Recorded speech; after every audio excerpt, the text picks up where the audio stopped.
Welcome to Tuesday with Toya. I'm here with the incredible Darryl Crews. How's it going? Yo, how are you? It's a joy to be here. It's a joy to have you. Definitely excited to dive into your debut album, which, how long have we been talking about this? For about 5 years, probably. Yeah, since I've known you. Fears and Fantasies just dropped, and you had the most epic release. How did it feel putting that much time and work and effort into a project and then having that kind of celebration to really let it out the gate? Yeah, it was beautiful. Just to have, we took a lot of time to make the record, and then just to have all the people who know me. It was a lot. It was me. I didn't take a very accurate count of who was there, how many, Sure. but the room, it was a room full of people I know and love, and who know what these songs are about, who see me live this stuff. Yeah. And it was just beautiful to have those people be the first people to experience it in totality. Yeah. And then now we're letting the world touch it too. Yeah. No, it's so exciting. So for those who don't know you and don't know your journey and your story, I'd love if you could give us a little history about your musical background and how your artistry really came to be.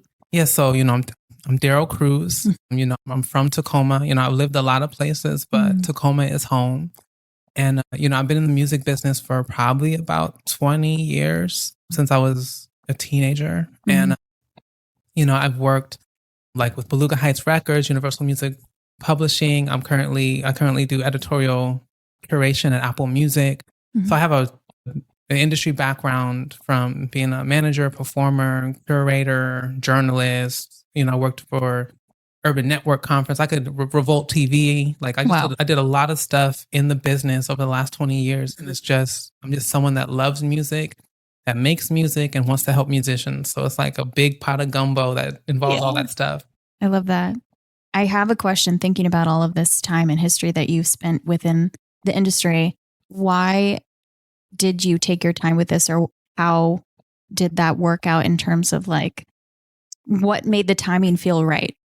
Well, I was kind of so I started out when I was a teen. I was a musician. I was a rapper, producer, and I was in a group. And from the age of 12 to the age of about 20, I was in a group, and so I was performing, putting it together, trying to be a star artist. Did not necessarily work out that way for me, and I had a lot more opportunity in the managerial behind the scenes space. And so I was like, well, if the behind the scenes stuff is moving, let me dedicate myself to it and not focus so much on putting myself out there. I never stopped making music. Right. But I just was like, well, if the opportunities are behind the scenes, let me just delve into where the opportunity is. And if the opportunity arises for me to make things, I'll probably be better for having been behind the scenes. So that's kind of how it happened. Around COVID time, I wasn't a manager anymore. I had stopped managing, from maybe 2010 to 2020, for a good 10 years. I was a manager. And then that season of my life ended. And so I was like, well, I don't have to feel bad that I'm not competing with any of my clients. So let me see if I can still do it. And it took me a while to feel like anything that I could do was any good. Wow. But I finally got the brew, and I think it tastes really good. It does. It sure does. The response kind of was overwhelming on Saturday. It was wild. And also you had the confessional booth. Yeah. I'm really excited to hear what came out of that. I know Ala and I had a few moments in there. We went back and forth.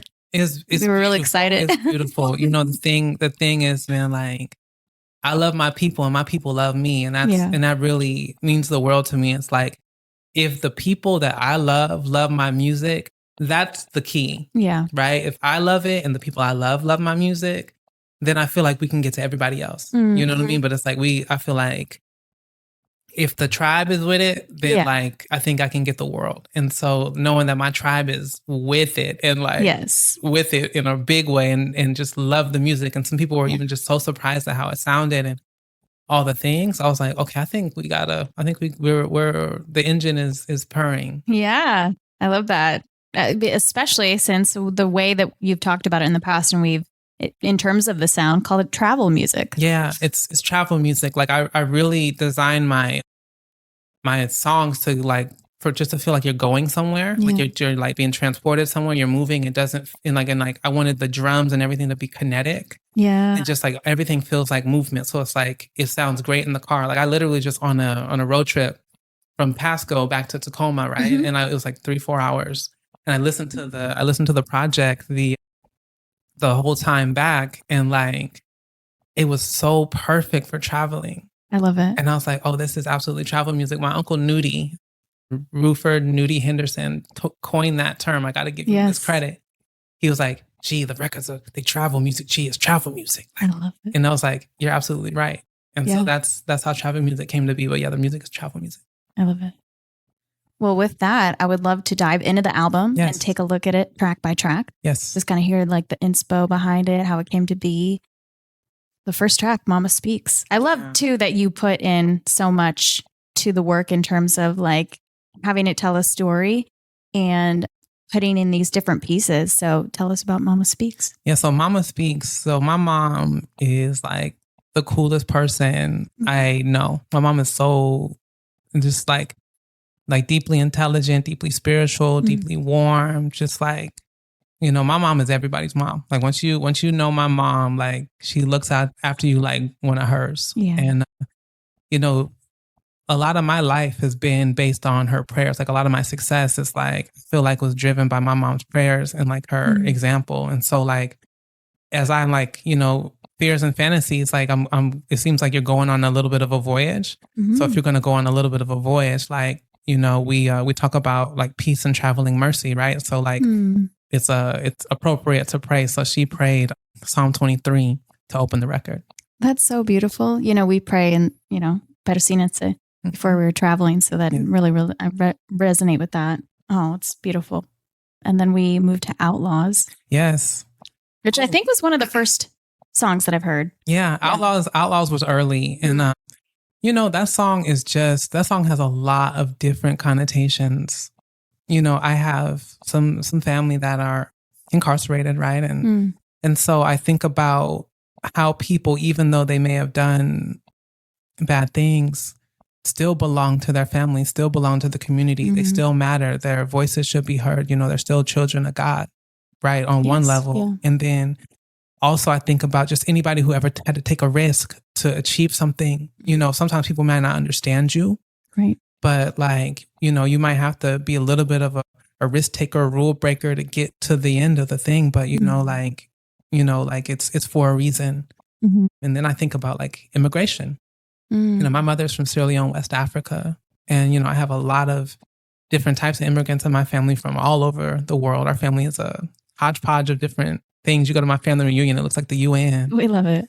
And so it's like, I know so many different immigration stories and how people really had to like go through so much to get somewhere. Like my mom, when she was coming to the United States, she like it was like she I'm gonna have to get the story right.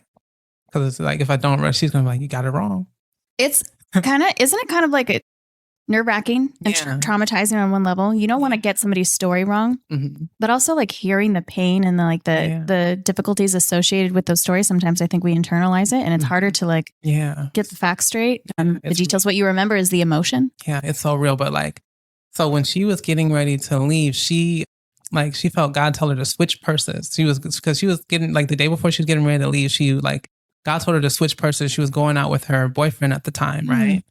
And, you know, because, you know, he was teaching her how to drive, right? And it's like, you know, let's do one last drive before you leave, right? Okay. And so they're driving along in the car. Everything is everything. And then they get robbed. Oh, my God. And the money that she needed to get across, all the things, all the documents, everything was in the other purse. Oh, my God. And so, wow, that's kind of crazy. And so then another thing was, you know, there was a lot of political unrest starting to brew in Sierra Leone. Obviously, if you watch Blood Diamonds, you know that like that movie is about like people, like my cousins were in that war. Wow. So like it's a real, that movie hits hard. But anyway, there's a lot of political unrest happening in Sierra Leone around the time my mom was leaving to come to the United States. And it's funny. Her ferry, because you have to take a ferry from Hill Station to get to the airport, right? Oh wow. the ferry that she took to leave to leave from Hill Station, it was the last ferry that left. Oh, wow. So if she didn't catch that ferry, if she didn't switch all that stuff, I would have probably never been born. At least not in this form. It would have been a whole different the US. It would have been a whole different thing, right? Wow. So so I just think about like, different people in prison, people who had to take risks. And then I think a lot about, like the immigration story of my mom and people like my mom who had to travel and go through a lot of things to live how they live. Yeah. Wow. That's so powerful. And it really, shows through in the music as well. And then we get to Streetlights, which is such a vibe. Oh my gosh. Every time I think about streetlights, you know what I think about? I think about that car race thing that was happening near downtown South Tacoma Way when we went to see Rocky's show. That was crazy. They were looping around. That was bananas. Yes, yeah. I forget what you call that. It's not street racing. Yeah, it's like I don't know. They're like drifting or drag racing. Yes, drag racing. Yes, thank you.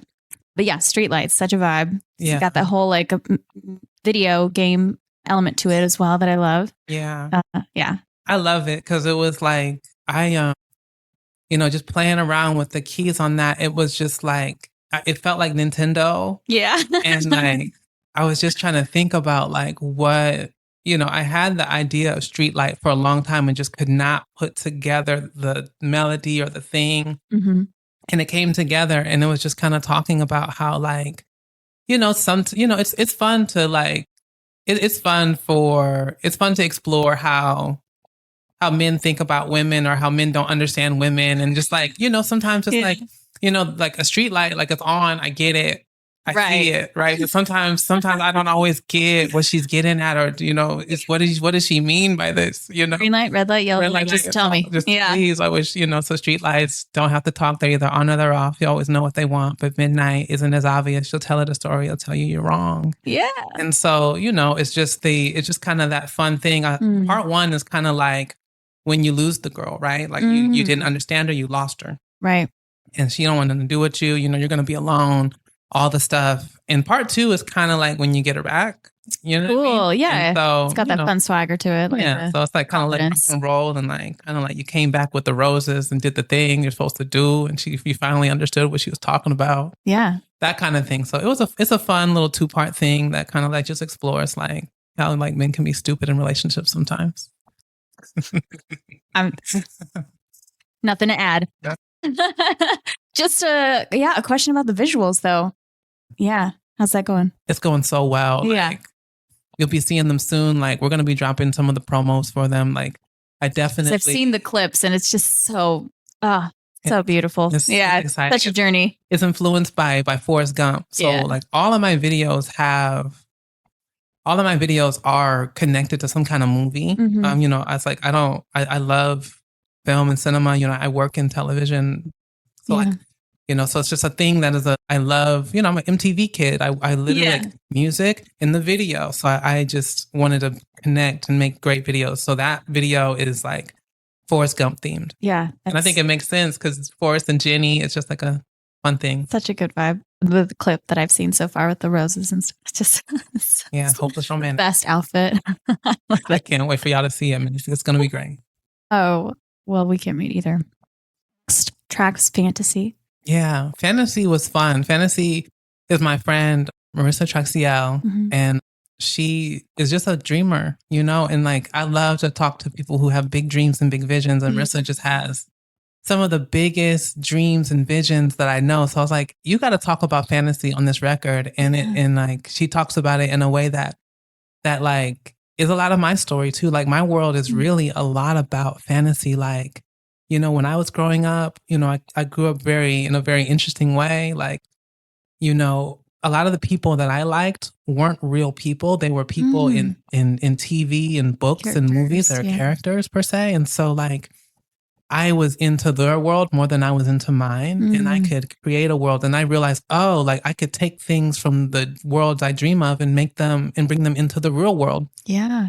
So like, that's kind of the heart of Fantasy. It's like, trying to figure out how to be a dreamer and hold on to your dreams and your inner child while living in this world. And so that's one of those. Such a beautiful endeavor, but also so hard. Heart-wrenching. And then we have Stevie, which is just, oh man, Stevie. What a banger. Stevie is my favorite song. Stevie is the song I knew where I was like, oh yeah, we're doing the album. When I finished Stevie, I was like, oh, the album is happening. Yeah. And it's just the centerpiece.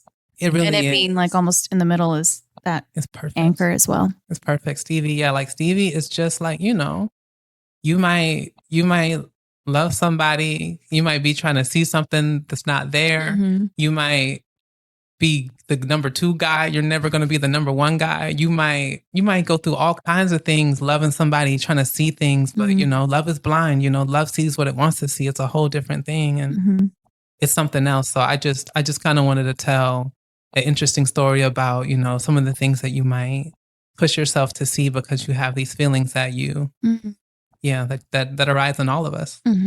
Yeah, that's super interesting. And I loved just that shout out Stevie Wonder. And I love Stevie Wonder. Stevie Wonder is like my favorite artist, so it was kind of cool that like I was able to work his name into it. I've sent the song to some of his people. I really would love for him to be able to hear it. Yeah. So hopefully that happens. Incredible.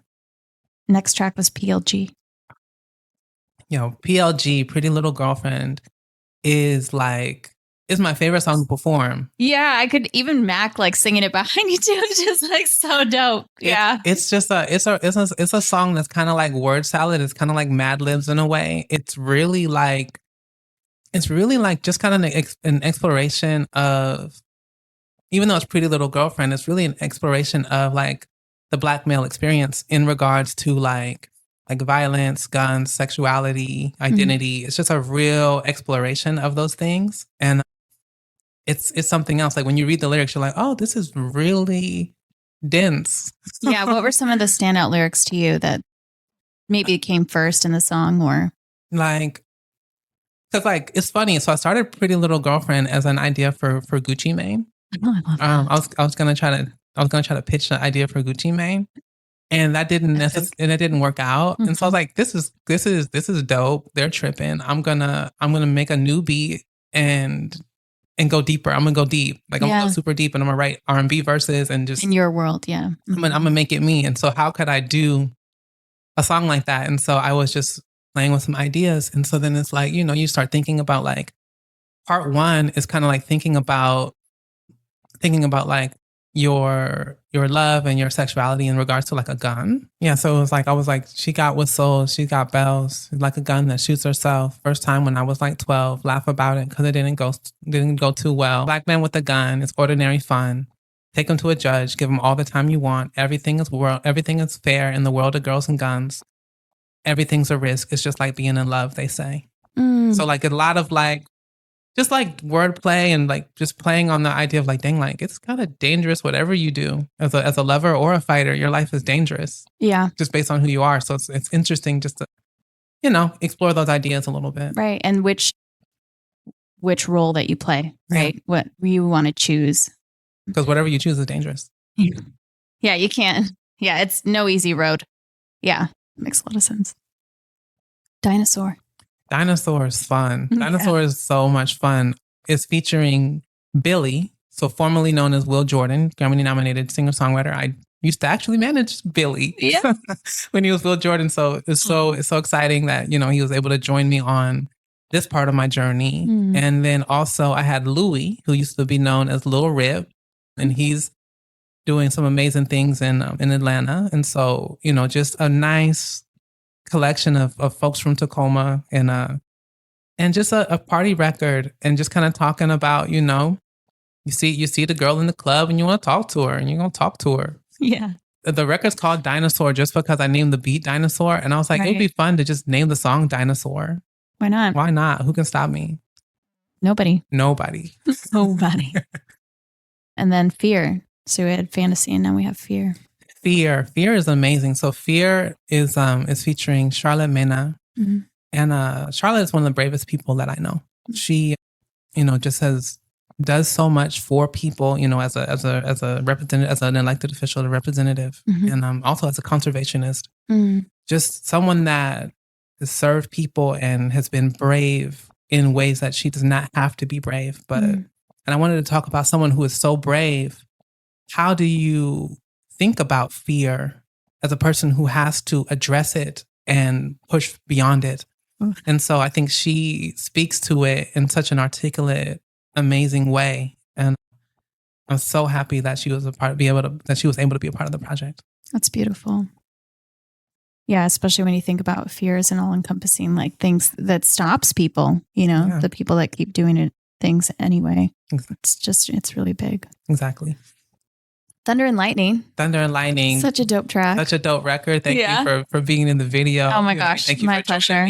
Yeah. What an epic shooting experience, project. Like, that was amazing. And big shout out to Gracia, the artist, who, is like the left side of my brain on the visual side of everything I do. Yes. Visionary. And I don't know if I shouted out Poison Jams either, but Poison is like my co-pilot on the music side. Like, we sit down and we will beat records to death. We will figure out, okay, what needs to go here, what needs to go there, the arrangement, this bar, that bar, this will beat a record to death. And so like those two are extremely important in making these records happen. But Thunder and Lightning in general is just like, it just kind of describes the natural attraction that two people can have. It's just dealing with somebody and it just feels natural. It comes with no instructions. You know what you need to do in these environments. And so the hook came to me and it just flowed perfectly. It sure did. And then talk to us about like the visuals for people who haven't seen it. Oh, so the video for this is a split screen and I'm so happy we were able to pull this off. The idea is like,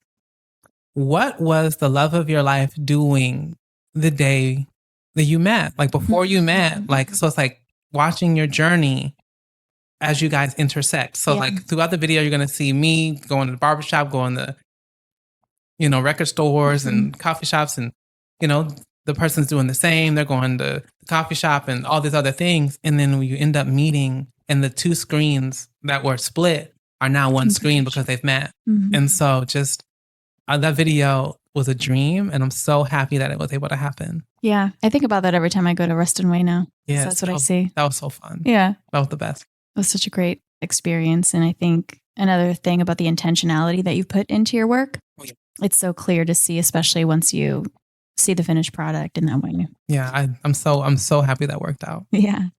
We also have gold watches. Yeah. What an epic visual as well. That visual was so fun. It was a kind of a mismatch of influences. Like there was definitely a 007 energy there. Yeah. The therapy scene kind of came from The Sopranos when Tony had the therapist. And so I wanted to figure out how I could kind of incorporate that kind of flow into mine. And then it's like, so like you had The Sopranos, you had the 007 kind of vibe.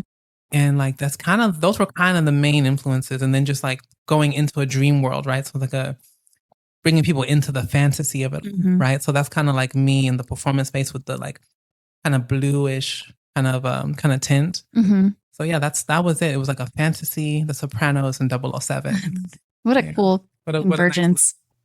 And Go Watches is really it's just a love song. I wrote that song a long time ago to even a whole nother beat.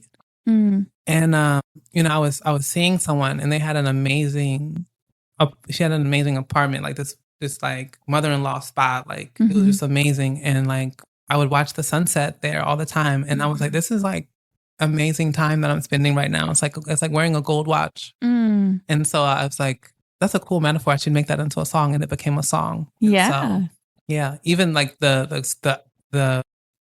single cover is a recreation of the person's window. No way. Of the view. It's like I took a picture of the view and like we recreated it. Oh, very cool. Yeah. So. I love that. Yeah. As the sun sets. Yeah. Yeah. I love that song. So good. And then we have Pop Talk. Man, so it is really special that my dad was able to be a part of the record. Like my dad has had a lot of like health problems and a lot of different things. And so like for him to, still be alive, to be a part of the record. And then, just like, my dad is kind of why I do music. He introduced me to so much music and like was like my dad and my grandparents really are like the people who like push music and art on me. Like, especially my grandparents, rest in peace to, Princella and William Crews. My grandparents, my father's parents were extremely involved in my art life, right? Like they did more for me than anyone as far as like how I see the world and my perspective. But my pop, like really practically, tactically with music introduced me to so much. And so for him to be able to speak on the album, and it's kind of cool. It's a reading of If by Rudyard Kipling, which is like, who was one of my grandfather's favorite writers. For him to be able to say if, and just like end the record off in a real way was beautiful.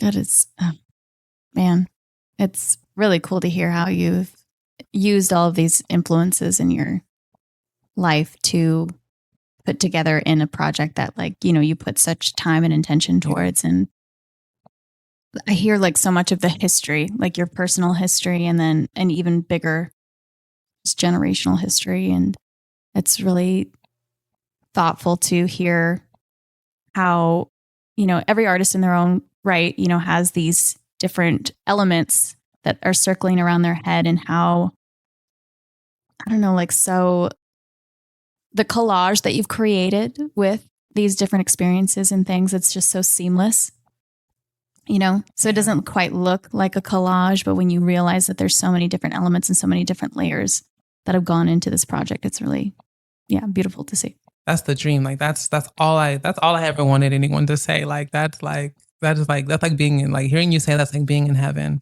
It's really like, I wanted to represent, myself in the world I'm from, you know what I mean? So it's like, the idea I have my parents on the record, I have people that come from a lot of different forms of my life on the record. There's different genres. Like, it's just, I'm just happy that people can see that and feel the love in all of it. Yeah, absolutely. And then we have Happy Birthday, which is like the song that makes me cry the most. Happy Birthday is just, that's a song that, like, I did with my grandmother, actually. Oh, wow. So, we just, because I would, like, when I was a kid, I would write songs with my grandma, and like we would just do I wanted to do I didn't want to do the Happy Birthday. I didn't want to just do Stevie Wonder Happy Birthday, much as I love Stevie Wonder. Yeah. I was like, we should do our own birthday song. And so we came out with our own birthday song. Oh, and, wow. That was the song. And then just kind of like spruced it up with, with the guitars and stuff. But like, that's gorgeous. That's how it happened. So, shout out to Princella again, like my dear grandma. Oh my gosh. Yeah, that song just makes me cry. I think the lyrics are just so beautiful. And it's a new day. It's a new life. Yeah. That's just thinking about how much a person can be a blessing. Yeah. And what a gift they are. My life is about people. Like I get what I need out of life. I find a way to get what I need. But like, my joy is in giving and in being a part of people's journey. You know what I mean? And I kind of had to, like, I really made a promise to myself that if I did this music, it wouldn't just be about me doing the music. It would be about, can this music be a part of people's lives in a real way?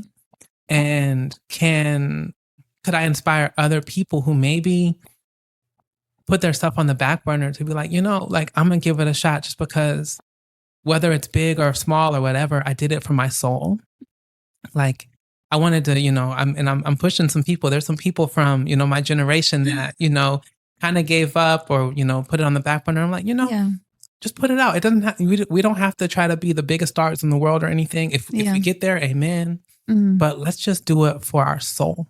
So, because why hold your gifts then, So it's about people at the end of the day. It's not just about, hey, look at me, I made the record, I'm this guy on the cover. It's really, it's as much about you as it is about me, whenever you deal with me. There's always an equality. Yes. I love that about you. And I love that about your music. And that's really cool to hear you say, especially given your history in the music industry and doing so much behind doors, and probably taking a lot of notes about things that, like, have made certain people successful or have worked for people, but it's not about like just following a strategy in terms of like marketing plan or a, production schedule. It's about the heart, the soul, the story, the people. Yes. Yeah. Oh, it's real. I love that so much. I'd love to spend some more time just digging through how you were able to put it together and what didn't make it on the album. How did you decide, the order of things? So I probably hunkered down at a Platinum Rain for like 2 or 3 years and just cut record after record after record after record. Yeah. Writing stuff in my house, then, going with Mac and just making a bunch of stuff. And it's like, okay, I always knew that I wanted the first project to be called Fears and Fantasies. I just knew that was like a great introduction name. I had that name for the project for maybe 6 or 7 years. I kind of knew like that's going to be the name. When I do it, I don't know what it's going to sound like, but when it comes out, it's going to be called Fears and Fantasies. Yeah. And so then I'm like, okay, what sounds like? What records need to come out now? What feels instant? And in what order, right? So then I was like, let me just go talk to a bunch of people that I love. I'm going to interview some people. I'm going to talk to my uncle. I'm going to talk to my dad. I'm going to talk to my mom. I'm going to interview Charlotte. I interview Marissa. Interview, a bunch of people. I interviewed like 10 different people, and you'll probably hear some of the other stuff on other projects because we have more stuff coming. But cool. But like I took the interviews, and I knew, okay, Mom Praying, the intro, got it. Then I started thinking like, okay, what's a good start record? And I was like, Outlaws feels like something. It feels like the beginning of the movie. Yeah. It feels like the beginning of the movie. And then you're like, okay. Because I think about everything. Opening credits. Yes. I think about it like a movie. I think about it like a TV show. So you're like, okay, cool. Then Streetlights is a nice departure from that, but it's kinetic. It still moves. Yeah. And then you're like, let me look through the order, make sure I say it the right Fantasy. way. Yeah, so then Fantasy is a nice, okay, so we moved. Now it's like, okay, let's do a whole nother twist and like, so kind of spin it around and like establish concept of what is fantasy in our context. And then right after that, I think it was Stevie, right? And so Stevie is a whole nother thing. It still moves. It's still a dreamy kind of thing. It has like an energy that's just right. And then after that, I believe it's PLG. Yep. So like PLG just like goes perfectly right after you hear the opening of the swirling kind of string kind of thing. And so you're like, okay, that's nice, right? Coming out of like the sense of Stevie, it just feels really nice. And then after that, I think was Dinosaur. Dinosaur's Club. So it's like right after that you have that like ambient thing out of PLG, that kind of ambient ending into Dinosaur. So it's like just kind of like ambient into like straight urban, straight club. Yeah. Then we take it right back down to something a little more classical with the fear conversation, right? And then the guitars on Thunder and Lightning just go right well with that, out of that classical information to like tempo wise. And then Gold Watches and Thunder and Lightning kind of have the same bass line. Yeah. So it's like just a natural marriage. Groove, It's a natural marriage. And then My Dad, like a super epic right after that. And then I feel like Happy Birthday is like being born. Yeah. So it's kind of like a nice, it's almost like rebirth. It's like rebirth, yeah. Yeah. Yeah. Definitely reminds me of like going back to the beginning. Like, the idea that your life is ending and flashing before your eyes, and you kind of go back to the beginning and you're like, it's very much an effect. Yeah. Yeah. And now that I think about it, it does make me want to listen to the record again. So I see that like, the cycle, the circle. Yeah, circle of life. Yeah. That's beautiful. What was the most challenging song for you on the record? Where do you feel like maybe you struggled the most? That is a good question. Maybe, let me think about that. That's a good question. Cause like, I'd really have to go down the list. Cause like, okay, like Outlaws was, oh, you know what? Outlaws, getting the beat down for Outlaws was rough. Like, I'm so happy we dug in. Like Poison and I, we dug in really hard and just was trying to figure out like, okay, like about like what should the bass line be? What should the what should the drums in the frontal guitar was pretty easy, but just like figuring out the different elements, the timpanis, the different things like that. We did a couple versions of it, and it's like I'm so happy that it turned out how it did.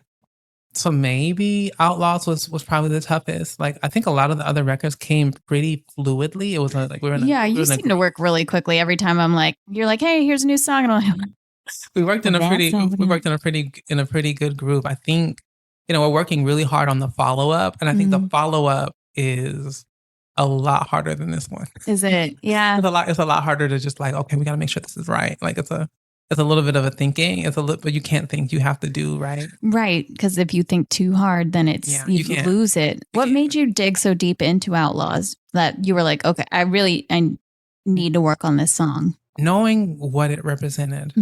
You know what I mean? Like that it represented people who have been forgotten by society behind bars, people who took immense risks to create new life for their family in other countries, people who took immense risks. Like I know that I'm representing a lot of people with this song. And so I want to make sure that like I can look at them and know that I represented them at the highest level. Love that. So it was worth the effort, but it was definitely a little bit of a stretch.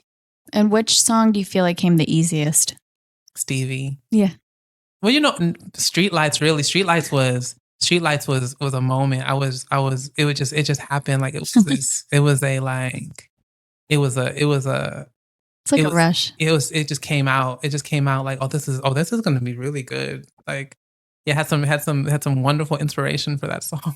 It's interesting too, because it feels like it's so like, there was no like, you didn't have to think too hard about it. It was just like they're either on or they're off. And so it was just, it's right there. Yeah. It's right there. Like literally I've done the box under the bed thing is like a real thing. So like, yeah, that's whatever works. Yeah. They always say like you keep the box under your bed with the feelings and you take it out. You can take it out at 2 a.m. and then you got to put it back by 4. Yep. Wow. Yeah. Where with all of these songs did you find the order coming together? Or we've talked about the order in terms of like what came first and then what was the last song that was. Oh, okay. Dinosaur was last. Okay. Dinosaur was last. I think Happy Birthday was first. Happy Birthday was a long time ago. Seems like the most tried and true, like it just has that spirit. Yeah, Happy Birthday was a long time ago because my grandma died in 2014. So that song is definitely at least over 15 years old. Wow. So yeah, that song is old. But I was a kid when we wrote that. So yeah, that's old. That's ancient. And then I did Gold Watches after that with the Wonderful Sunset, right? Yeah. And then I kind of put that down, and then Stevie happened. And I knew I had to make an EP after that. I knew I had to make an album after that. So like Stevie, like once I had Stevie, I was like, okay, if I'm capable of this, I need to make a record and it needs to come out. I don't care how long it takes. I need to make the record. Yeah. And so Stevie came out, like Stevie happened, and then Thunder and Lightning came probably like a couple weeks after that. Yeah, and then like we would just keep cutting songs in the midst. But yeah, like Happy Birthday was when I was a kid. Gold Watches happened years and years after that. But then Stevie was the catalyst to make the record happen. And then everything happened after that. Dinosaur was the thing that I recorded the most recently. And Streetlights was a little bit before that, maybe like 3 weeks or a month. Oof. Yeah. Love it. There's so many great visuals to accompany that album. And I know that Streetlights is coming next. Yes. What other track on here do you feel like deserves that visual spotlight, even if it doesn't come right away? Like what? Yeah. There's two that there's really 3 that are gonna have, the 3 other ones are gonna have videos. Oh, wonderful. Okay. So you're gonna have Streetlights coming. Yep. Streetlights, we got a very fun surprise about how we're gonna do Streetlights. It's gonna be a very unique rollout for that video. It's gonna be a lot of fun. Great. But Stevie, there's that nice teaser, so you're just gonna keep the surprises coming. You have to, like, the model that I run with is surprise and delight. Ooh, Yes. That's the thing. We want to always have more stuff for you to be excited about, for you to see, for you to engage with the world. Like we're building a world. Like I want to surprise and delight. So like every time you see something from me, it's going to be delightful. I love it. It is delightful. But the videos are like Stevie, we have such a fun video plan for that. And that we'll be shooting that in the next like month or so. And then Outlaws is going to have one. It's going to be a very topical video. We're gonna speak to some very real things happening right now in our city and in our world. Yeah. And then Pretty Little Girlfriend, I think, will probably be the last one. So yeah, that's really cool. Yeah. I just I really like the way that you think, and definitely it's a continuous surprise and delight. That's what we do. Yeah. Where do you feel like you have seen so many artists and watched them grow and watched them evolve and seen all these different types of like, strategies and things that you can do with your music? What kind of intention did you make with your own album that's like a departure, and where did you feel like you wanted to kind of jump off or use previous work that you've seen as influence? Yeah, I mean, I really just wanted to create a world, and I didn't want to do music as music. I wanted to do music as like a, you know how rice goes good with almost everything? Yeah. I wanted to be like, I'm making hungry.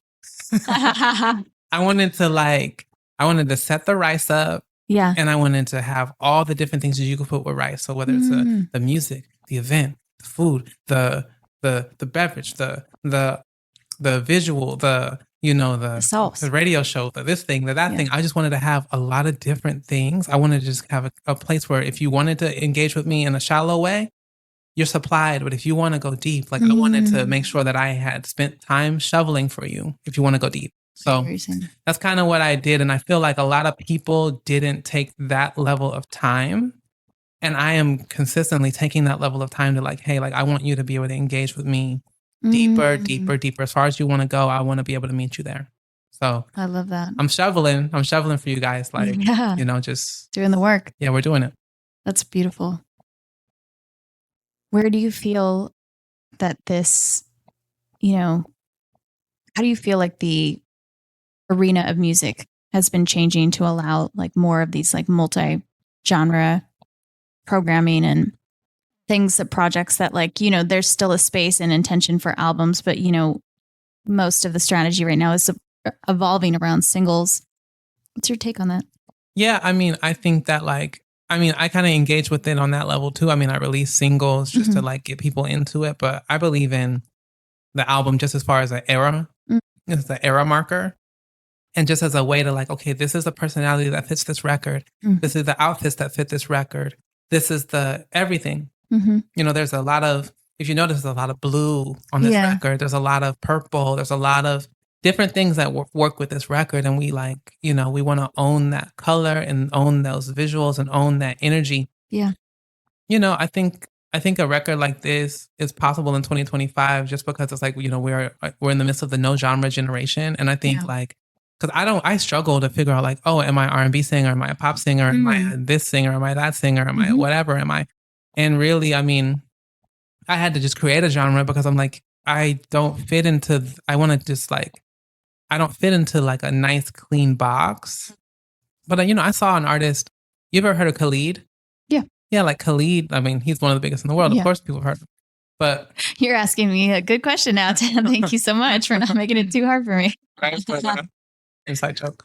But like, how many times do I have to tell you? I have no idea what you're saying or talking about. That's too funny. But Khalid, I saw Khalid, right? And I was like, okay, there's like, I can't be him, but I love that he can do a song with her. He can do a song with Disclosure. He can be on a record with Ty Dolla $ign, and it all feels regular. It all feels pretty straightforward. Yeah. And so I'm like, hey, I have a song for every mood. And so I really feel like, okay, I have the wherewithal to kind of to do that because it's 2025 and people are attuned to listening to music for mood instead of genre. Yeah. So I think that like as long as I have music that owns different moods, like I can use that to win. I love how you verbalize that, because I wouldn't have thought about it that way, but it's definitely, that's the category, right? That it's the vibe, the mood, what it feels like more than the elements used. Yeah. You mentioned collaborations. Do you see any future collaborations ahead? I got a lot of stuff that I want to do. Great. It's we're gonna see, like, we have to do a record. I was gonna say, did you ever remember you sent me that song and I was like, you need a female singer on this, because it should just be you then. Okay. Let's just do it. Let's do it. Yeah, let's do it. Like, I would love it. We'll record it. That's oh my God. Yeah. So hell yeah. Yeah. I'll tell you that it's like I'm so excited about the concept for the second project, and I'll tell you off air. Okay. Yeah. No problem. I don't want to spoil it, because I want to surprise. No spoilers. I want to surprise and delight later, right? But yeah, I think it's going to be really magical. Yeah. It is. It's gonna be fun. What is it that feels like, is really taking more effort for the second? Because what I think about is the albums is the sophomore slump. As I think about like, how do you keep the listener engaged in a way that gives them that same surprise and delight, that magical feeling that they had when they first discovered you? Exactly. What is it that I think it's just like kind of knowing that I'm in a different place in my life than when I was maybe writing the songs for Fears and Fantasies. So now it's kind of like, okay, like in this new place in my life, how do I pull the magic out of this era of my life? Because it's like, and you never know, you never know. But like, I think that the records on number 2 are really strong. Like I've no fear of like, oh, are people going to like the records? I think they liked Fears and Fantasies. They're going to like number 2. Yeah. But I think like I always want to make sure like, hey, am I giving them? I know I'm taking them this place and this place and this place. Mm-hmm. Maybe do I have a song that just like feels a little bit more like home? So you like, and the thing is, I have to like turn my A&R brain off, because that's the one thing I was an A&R for a second, and so like I have to turn that part of my brain off so that I can just be an artist. And because it's like because the thing I think too is, like, swing the bat. Just keep swinging the bat. Yeah. Just keep swinging the bat. And like, you'll be good. Mm-hmm. If you're not swinging the bat, you're going to suffer. You're going to suffer. Just swing the bat, bro. You'll be fine. Just do it. Do it. What you're talking about too, that reminds me of that metaphor. It's like you got somebody coming in from out of town, and you're like, you've known them for a long time, and you want to show them something new, or you like, they haven't seen your town, but also like, showing them like your home and like having that hospitality function of it. Yeah, for sure. Right? For sure. That's very apt.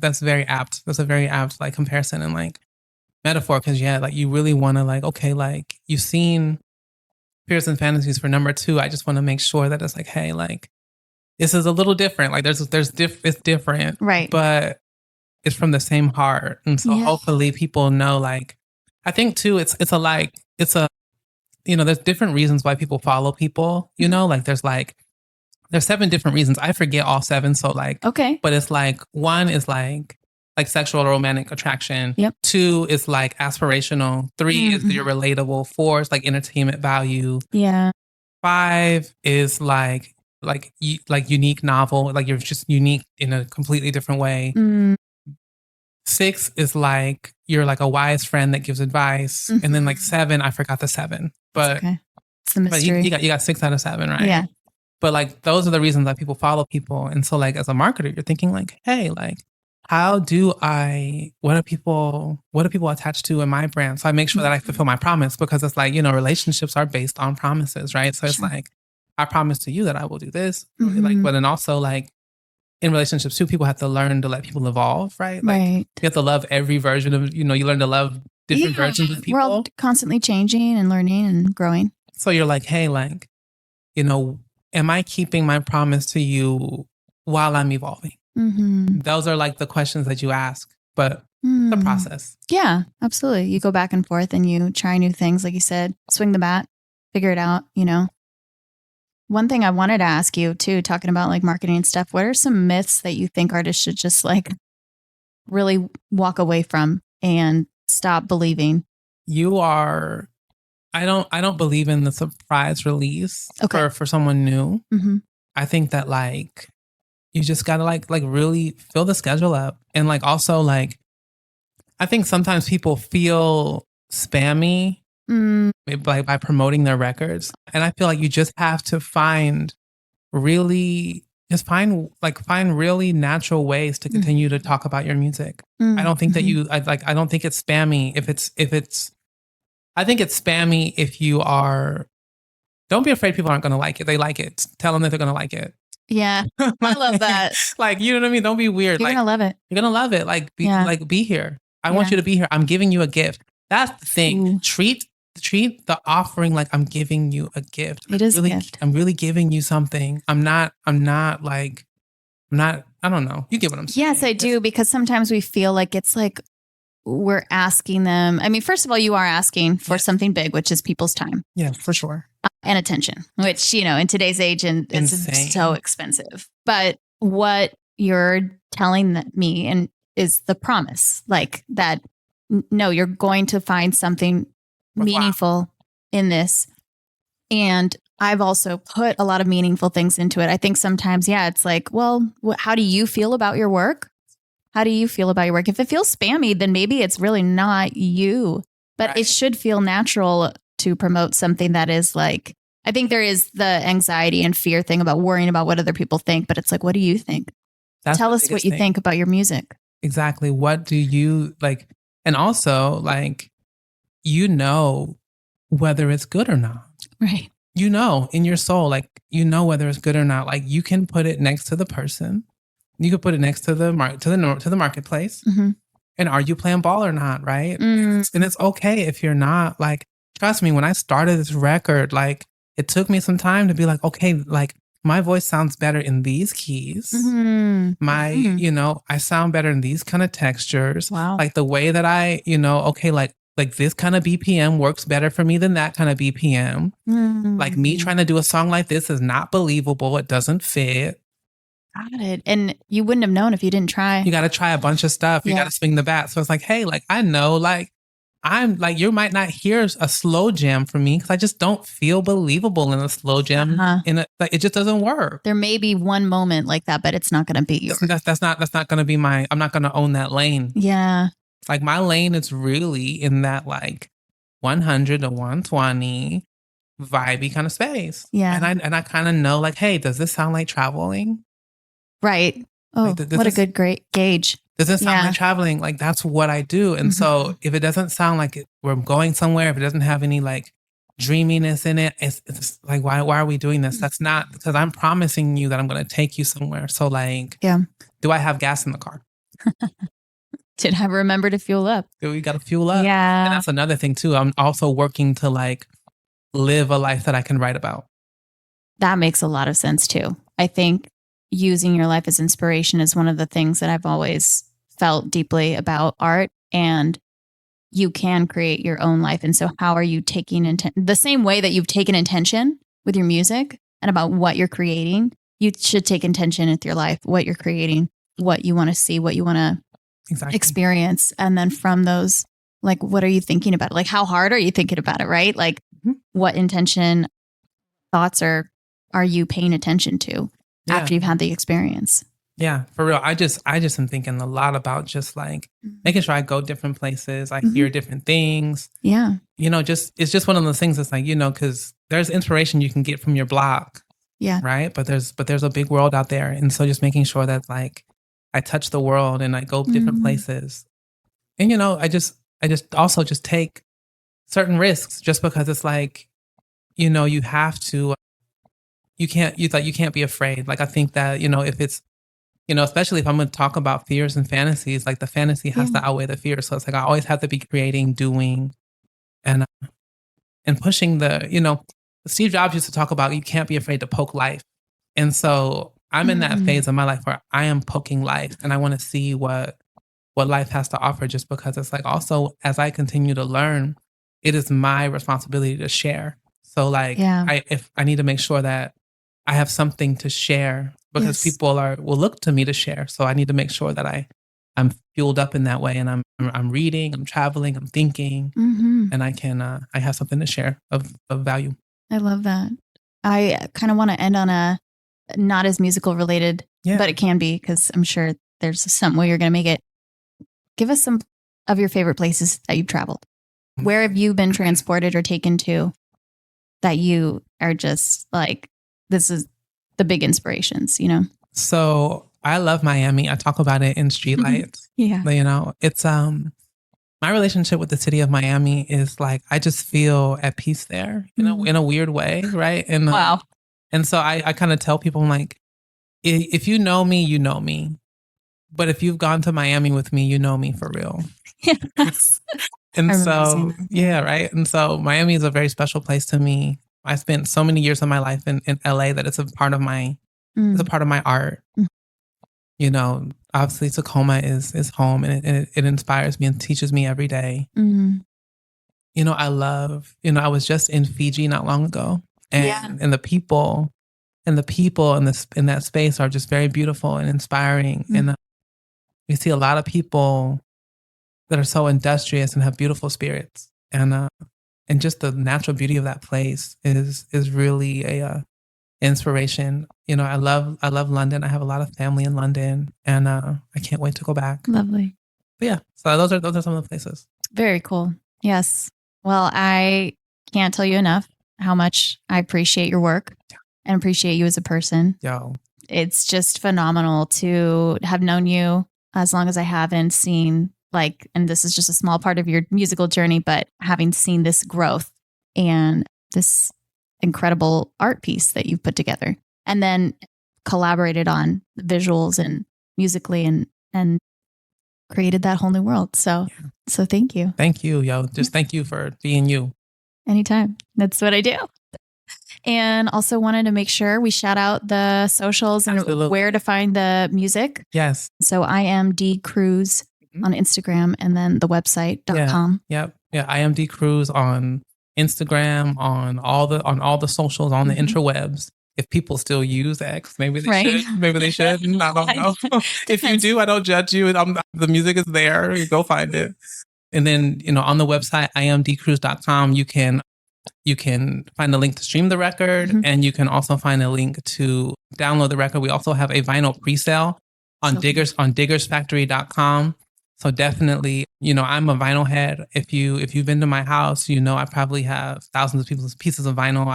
I've been a collector since I was a child, and so I'm so happy to be to actually have my music on vinyl. It's it's a powerful thing for me. So if you're a record collector, this is one you're going to want to have. Absolutely. Well, thank you so much. Thank you so much. Thank you everyone who's been listening. This has been Tuesday with Toya.